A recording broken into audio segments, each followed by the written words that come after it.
Available on Blu-ray from Kino Lorber Home Video. This one's been out for a little while. Is Lightning Over Braddock, a Rust Bowl fantasy. Now this is very, very interesting to me set. This is a set of films that were done by Pittsburgh, Braddock, I say Pittsburgh, the Pittsburgh region, Braddock, Pennsylvania filmmaker Tony Buba, who some might know as being someone who worked on a lot of the George Romero films. He was a Romero associate throughout the 70s into the 80s, and his brother also worked on a lot of the Romero films. But Tony Buba made these small independent documentaries, mostly shorts, about people in his town and aspects of the culture of this little former steel town in Braddock, Pennsylvania that was on the skids like so many former industrial towns had happen in the 70s and 80s and beyond.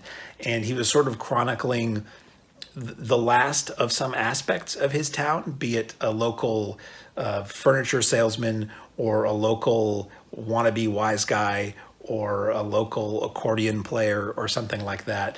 He was also a very political guy. He's a very lefty Marxist socialist kind of guy. So he would do these documentaries about local unions or somebody being on strike or programs to aid the homeless or food. I mean, one of the films is about him getting a grant to do a film about a local soup kitchen and then wondering, would that money be better used to give to the soup kitchen so they could feed people, as opposed to doing a film about the soup kitchen.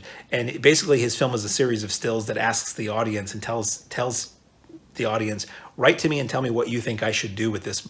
Should I make this movie or should I give them the money? Which is interesting. So it's a lot of shorts. Like one of these discs is predominantly shorts and they break it down by year. And they're all interesting. They're a mix of black and white and color, mostly shot on 16, but they look as good as, vintage 16 film is going to look. And they go right up until not long before the set was released. They go up into the 2000s. So you see him moving from working on 16 to working on video. And he's also a college professor, so some of it is made with his students. And you get this interview with this 90-something-year-old barber who's clearly coming sort of to the end of his life, but he's been doing this for so long. And it's him talking about his vocation and the people he knows in the town and things like that. And while they're all set in Braddock, Pennsylvania, and Braddock is often a topic of these, the themes are universal. It's aging, it's finding your place in the world, it's pride in what you do or your local town or civic duties, and it's a lot of just interesting characters. And for me, because I'm interested in the past and I'm interested in glimpses, I'm interested in old movies, absolutely, but I'm interested in unfettered glimpses of the past, like shots of an old downtown, the signage, the things in the windows, the products in the shops, all that stuff. You get that in this little Pittsburgh, so I keep saying Pittsburgh, this little Pennsylvania town from the 70s into the 90s and beyond. And it kind of makes you want to go there. Doesn't look like it's the most thriving place, but it's very interesting, and these characters are very interesting. And in some ways, yes, it's Braddock, Pennsylvania, but it's everywhere. You see a lot of people so to speak, in the characters.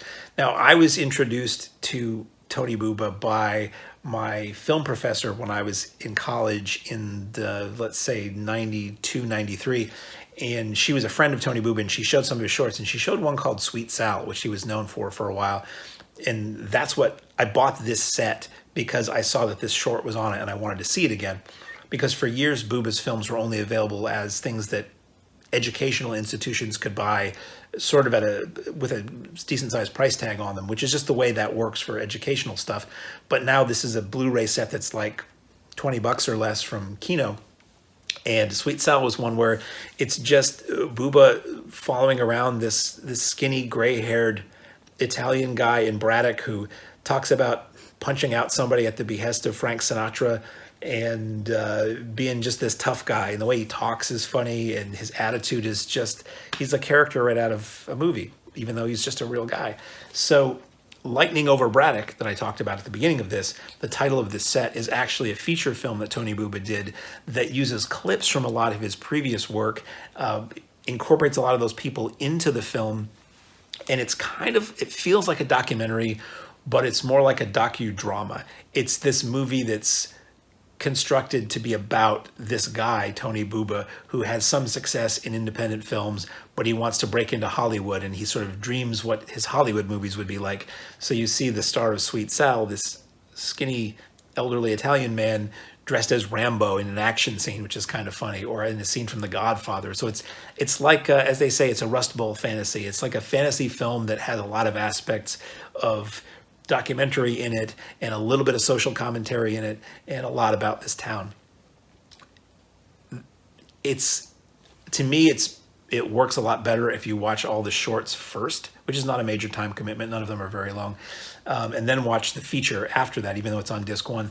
And then the shorts are interesting too. I mean, one of them is just Tony Buba with one of his relatives in Italy, and they're just making pasta in the kitchen, which it's just kind of fascinating to watch. And a lot of these things, there's one about these guys making sausage in somebody's, it's on somebody's kitchen table, and it's really interesting to watch. So I really thoroughly enjoyed this. Now, I was predisposed to like it because I had seen Sweet Sal so many years ago, and Lightning Over Braddock actually, and liked them. But as a whole, I think if you're into documentary, it's really interesting. If you're into the Pennsylvania, Pittsburgh, steel town kind of thing, it's interesting. If you have the political leanings of Buba, it's interesting. But overall, they're just like these kind of really fascinating, interesting little portraits of a time and a place and a people that are kind of fading away. And even though I'm not from there, I'm kind of glad he's captured that so people can see what was. I mean, I think we all would love to have stuff like that done about the towns we came from and we lived in, to be able to just go back there and see what's not there anymore again. So available now on Blu-ray from Kino Lorber Home Video is the Tony Buba collection entitled Lightning Over Braddock, a Rust Bowl Fantasy.